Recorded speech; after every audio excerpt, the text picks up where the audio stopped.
Hello friends, सो आज की इस वीडियो में हम डिस्कस करने वाले हैं जो प्रोग्राम मैंने स्क्रीन पे दिया था उसके बारे में कि कैसे उसका आउटपुट आता है और क्या आता है। ठीक है, तो ये एक छोटा सा प्रोग्राम है, बस एक लाइन का, और इसका आउटपुट कैसे डिफरेंट है उसके बारे में हम डिस्कस करेंगे। क्योंकि दिखने में बहुत ही सिंपल है लेकिन ये बहुत ही कॉम्प्लेक्स प्रोग्राम है। अगर आप सॉल्व करने की कोशिश किए हो तो दैट इज़ वेरी गुड, लेकिन हो सकता है शायद इसका आउटपुट ना आया हो। तो इस वीडियो में हम जानेंगे कैसे इसका आउटपुट आएगा। यही प्रोग्राम को अगर हम जावा में अगर करेंगे तो इसका आउटपुट बहुत ही डिफरेंट आएगा। तो जानेंगे कि सिंटेक्स सेम है, लॉजिक भी वही है, लेकिन इसका आउटपुट डिफरेंट क्यों आ रहा है। ठीक है, तो मैंने यहाँ जो प्रोग्राम बनाया है उसके बारे में पहले हम समझ लेते हैं कि यहाँ मैंने बनाया है एक मेन मेथड और ये एक रिटर्न टाइप का मेथड है। इस मेथड के अंदर मैंने एक वेरिएबल इनिशियलाइज किया है जिसके अंदर मैंने वैल्यू असाइन करा है 5। ठीक है, फिर प्रिंटफ एक ऐसा मेथड है जो किसी भी स्टेटमेंट को प्रिंट कराने में यूज करते हैं सी के अंदर। ठीक है, जैसे जावा के अंदर system.out.println यूज करते हैं। तो बस यही एक लाइन का प्रोग्राम है जो दिखने में बहुत ही सिंपल है, लेकिन ये थोड़ा सा कॉम्प्लेक्सिटी क्रिएट कर रहा है समझने में। तो उसको देखेंगे। इस प्रिंटफ मेथड के अंदर मैंने ए के वैल्यू को 5 बार प्रिंट कराने की रिक्वेस्ट दी है। यहां पर है हमारा फॉर्मेट स्पेसिफायर, ये %d है। फॉर्मेट स्पेसिफायर क्या होता है? किसी भी वैल्यू को प्रिंट कराने के लिए हम फॉर्मेट स्पेसिफायर यूज करते हैं जो पहले के प्रोग्रामिंग में हुआ करता था, जैसे कि सी है। ठीक है, फॉर्मेट स्पेसिफायर एक कंटेनर की तरह काम करता है जो किसी भी डेटा को होल्ड करता है। अगर वो कैरेक्टर टाइप का है तो हम उसका फॉर्मेट स्पेसिफायर दूसरा यूज करेंगे। अगर वो बुलियन टाइप का है या अगर वो डबल है या फ्लॉट है तो उसका फॉर्मेट स्पेसिफायर यूज करेंगे। हमारे पास फॉर्मेट स्पेसिफायर है %d जो कि इंटीजर के वैल्यूज को होल्ड रखता है, कंटेनर की तरह काम करता है। ठीक है, तो मेरे पास यहां है 5 वेरिएबल a जो मैंने रिपीट करा है यहां पर, तो मैंने उसके लिए 5 फॉर्मेट स्पेसिफायर यूज करा है प्रिंट कराने के लिए। ठीक है, तो पहले हम प्रोग्राम को प्रिंट करा के देखते हैं कि हमारा आउटपुट क्या आ रहा है। ठीक है, फिर हम समझेंगे कि हमारा आउटपुट इसका कैसे आया। ठीक है, तो यहां है वैल्यू 5, ए के अंदर जो वैल्यू है 5 है। ठीक है, और इस वेरिएबल के साथ मैंने यूज करा है पोस्ट डिक्रीमेंट। ठीक है, ये है पोस्ट डिक्रीमेंट। पोस्ट डिक्रीमेंट के बारे में अगर आपने पढ़ा है तो दैट्स वेरी गुड, तब आपको प्रोग्रामिंग समझ में आ जाएगा। लेकिन अगर पोस्ट डिक्रीमेंट के बारे में नहीं पढ़ा है तो आपको ऑपरेटर प्रेसिडेंस के बारे में जानना बहुत ही जरूरी होगा। ठीक है, अगर आपको नहीं आता है तो आप मुझे रिक्वेस्ट करना वीडियो कमेंट में, मैं आपको जरूर बताऊंगा कि ऑपरेटर प्रेसिडेंस क्या होता है। तो पहले इस प्रोग्राम को जल्दी से चला लेते हैं, फिर देखते हैं इसका आउटपुट क्या है। तो आप देख सकते हैं इसका जो आउटपुट है बहुत ही रैंडम है, मतलब 5 4 3 2 1 ये प्रिंट होना चाहिए, लेकिन ये प्रिंट हो रहा है 1 2 3 4 5। कैसे इसका आउटपुट 1 2 3 4 5 आया है वो समझेंगे, लेकिन इसका आउटपुट आना चाहिए 5 4 3 2 1। वो कैसे आना चाहिए उसके बारे में पहले समझते हैं। जैसा कि जो रीड करने का नियम है कंपाइलर का, उसका जो रूल्स है वो टॉप से बॉटम की तरफ होता है और लेफ्ट से राइट की तरफ होता है। ठीक है, तो जब यहां से कोड स्कैन होना शुरू होगा, यहां से यहां तक आएगा, तो पहला हमारा पड़ रहा है ए पोस्ट डिक्रीमेंट जिसके अंदर वैल्यू है 5। कैसे पता 5 है? क्योंकि यहां पर मैंने वैल्यू के अंदर रखा है 5। ठीक है, तो 5 क्या होगा? पहले वैल्यू प्रिंट होगा। आप कह रहे हैं यहां पर पोस्ट डिक्रीमेंट है तो 4 प्रिंट होना चाहिए, बिल्कुल, पर ये पोस्ट डिक्रीमेंट है, याद रहे।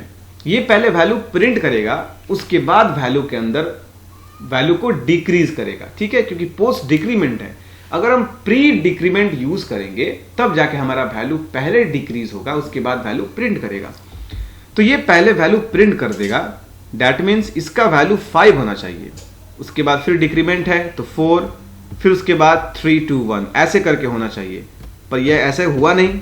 क्यों नहीं हुआ? जानते हैं इसका वैल्यू 1 2 3 4 5 कैसे आ रहा है। इस प्रोग्राम को पहले हम कॉपी कर लेते हैं, ठीक है, ताकि आपको अच्छे से और मैं समझा सकूं। हम यहां नोटपैड में इसको कॉपी करेंगे, फिर हम समझेंगे। जब हमारा कोड यहां से स्कैन होना शुरू हुआ, मतलब रीड होना शुरू हुआ कंपाइलर के द्वारा, तो ये है हमारा फॉर्मेट स्पेसिफायर, ये %d है, ठीक है। ये क्या करेगा, इंटीजर के वैल्यूज को कंटेन करेगा। तो यहां से जब हमारा कोड स्कैन होना शुरू हुआ तो पहला हमारा है वैल्यू ए के अंदर हमारे पास है 5, ठीक है। इसको मैंने कर दिया है डिक्रीज, यानी डिक्रीज कर दिया है मैंने, ठीक है। तो ये क्या करेगा, ये पहले प्रिंट जब करेगा तो ये अपने वैल्यू को इसको नहीं देगा, क्योंकि फर्स्ट नंबर पे हमारा %d ये वाला है, याद रहे। सेकंड नंबर पे ये है, थर्ड नंबर पे ये है, फोर्थ पे ये है, ठीक है, और फिफ्थ पे ये है। यहां क्या होता है, यहां से वैल्यू आगे की तरफ बढ़ता है और जो लास्ट वाला जो है ना ये आता, इसकी वैल्यू आएगी पहले इस %d को, उसके बाद इसकी वैल्यू जो होगी वो आएगी इस %d को, इसकी वैल्यू जो होगी वो आएगी इस वाले %d को, फिर इसकी जो वैल्यू होगी वो आएगी जो चौथे नंबर पे हमारा %d है उसके पास, फिर ये पहली नंबर की जो वैल्यूज है वो आएगी लास्ट नंबर वाले %d को। इसलिए इसकी वजह से ये वैल्यू जो है इसका 1 2 3 4 5 ऐसे प्रिंट हो रहा है। हम ये वीडियो में साबित भी करेंगे कि जो लास्ट वाला जो हमारा वेरिएबल है यहां ना आके उसकी वैल्यूज यहां जा रही है, ठीक है। तो ऐसा कैसे हो रहा है, क्यों हो रहा है, ऐसा कैसे हो रहा है उसको देखेंगे। क्यों हो रहा है, क्योंकि ये सी का नियम है। अगर इसी %f जो है, सॉरी प्रिंट f जो मेथड है हमारा, अगर इसको हम अलग अलग करके डिफरेंट करके डिवाइड करके अगर हम वैल्यूज प्रिंट कराएंगे तो हमारा 5 4 3 2 1 ही आएगा, ठीक है। तो ये जो स्कैनिंग का जो अलग रूल है उसके हिसाब से ये वैल्यूज को प्रिंट कर रहा है। अब हम देख लेते हैं यहां पर इसको चेंज करके। मैंने क्या किया है, %c यूज करा है %d की जगह, ताकि मैं आपको बता सकूं कि लास्ट वाले को पहले नंबर पे ले रहा है।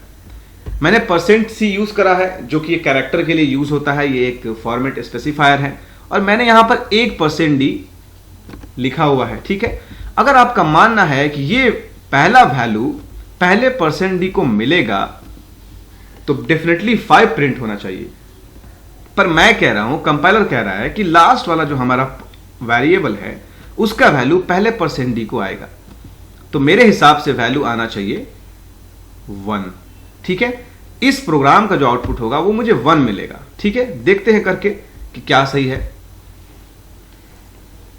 तो जैसा कि मैंने आपको बताया कि जो लास्ट वाला हमारा वेरिएबल था वो पहले वाले %d के द्वारा कंटेन्स किया गया है। अब अगर इसके हम फॉर्मेट स्पेसिफायर को चेंज करते हैं तो हमारे पास दूसरा %d है, ठीक है। तो ये जो हमारा दूसरा %d है वो क्या करेगा, इसके वैल्यू को होल्ड करेगा जिसका वैल्यू है 2, ठीक है। तो हम देखते हैं चला के,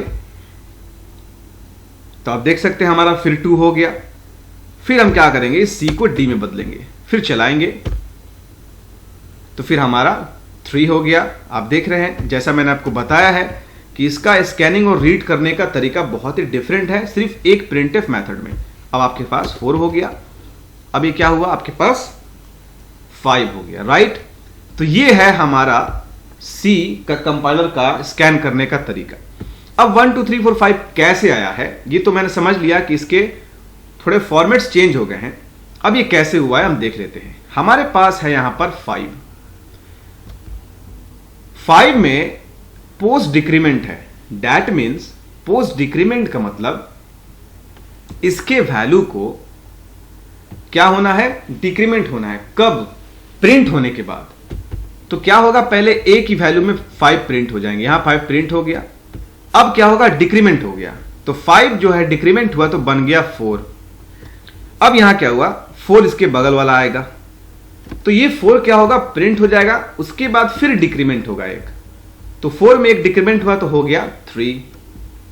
फिर यहां जैसे आएगा बगल में ये 3 प्रिंट करा लेगा यहां पर। उसके बाद क्या होगा, वैल्यूज को डिक्रीज कर देगा क्योंकि पोस्ट डिक्रीमेंट है, पहले वैल्यू प्रिंट होगा उसके बाद डिक्रीज होगा, ठीक है। फिर जब 3 डिक्रीमेंट हुआ, डिक्रीज हुआ एक वैल्यू, तो वो हो गया 2। तो फिर यहाँ 2 प्रिंट हो गया, ये a वैल्यू से यहाँ 2 प्रिंट हो गया। उसके बाद फिर क्या हुआ, इसमें एक डिक्रीमेंट हो गया 2 में ही। तो जब 2 में एक डिक्रीमेंट हुआ तो हो गया 1, तो फिर a की मदद से यहाँ क्या हुआ, वैल्यू हमारा 1 हो गया। फिर उसके बाद क्या हुआ, जब 1 प्रिंट हो गया तो फिर पोस्ट डिक्रीमेंट है, तो 1 की वैल्यू फिर क्या हुई, डिक्रीज हो गई। तो अगर अब हम 1 की वैल्यू प्रिंट कराएंगे तो हमारे पास क्या मिलेगा, 0 मिलेगा, क्योंकि पोस्ट डिक्रीमेंट है और वैल्यू क्या हुआ है, डिक्रीज हुआ है, राइट। तो उसको भी चेक कर लेते हैं ताकि आपका कॉन्सेप्ट 100% क्लियर हो जाए।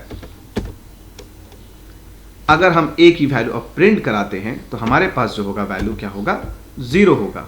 ऑलराइट, तो अब चेक कर लेते हैं। तो जैसा कि आप देख सकते हैं यहां पर मैंने क्या हुआ है, वैल्यू प्रिंट करा के दिखाया है कि जो कि 0 हो गया है, क्योंकि ये पोस्ट डिक्रीमेंट है। पहले वैल्यू प्रिंट होगा फिर वैल्यू को डिक्रीज करेगा। ऑलराइट, तो उम्मीद करते हैं आपको जो सी का बहुत ही कॉम्प्लेक्स प्रोग्राम आपको समझ में आया। हो सकता है आपके लिए इजी हो, लेकिन बहुत से लोग हैं जिनको प्रोग्रामिंग का कॉन्सेप्ट क्लियर नहीं होता है। तो ये एक बहुत ही लॉजिक और बहुत ही छोटा प्रोग्राम है जो एक मेथड में मैंने प्रिंट कराया है और इसका जो आउटपुट बहुत ही डिफरेंट आया है। यही अगर हम प्रोग्राम करेंगे जावा में तो हमारा आउटपुट कुछ आएगा 5 4 3 2 1। ऐसा क्यों होता है, क्योंकि जावा के अंदर फॉर्मेट स्पेसिफायर का कोई भी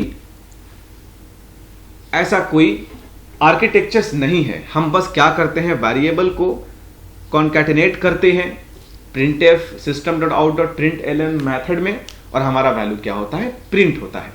ठीक है, इसी वजह से हमारा सी के अंदर आउटपुट डिफरेंट है और जावा के अंदर आउटपुट डिफरेंट है due to read of code. Code का रीड करने का थोड़ा सा तरीका सी में डिफरेंट है। सिर्फ printf की मेथड में जब एक लाइन में अगर हम कोई मेथड लिखते हैं वहां पे, ठीक है, अगर यही मेथड यही वैल्यूज अगर हम मल्टीपल printf मेथड में करेंगे तो हमारा वैल्यू भी 5 4 3 2 1 ही आएगा। ठीक है, तो नेक्स्ट प्रोग्राम में इसको करके देखेंगे कि कैसे हमारा डिफरेंट आउटपुट आ रहा है।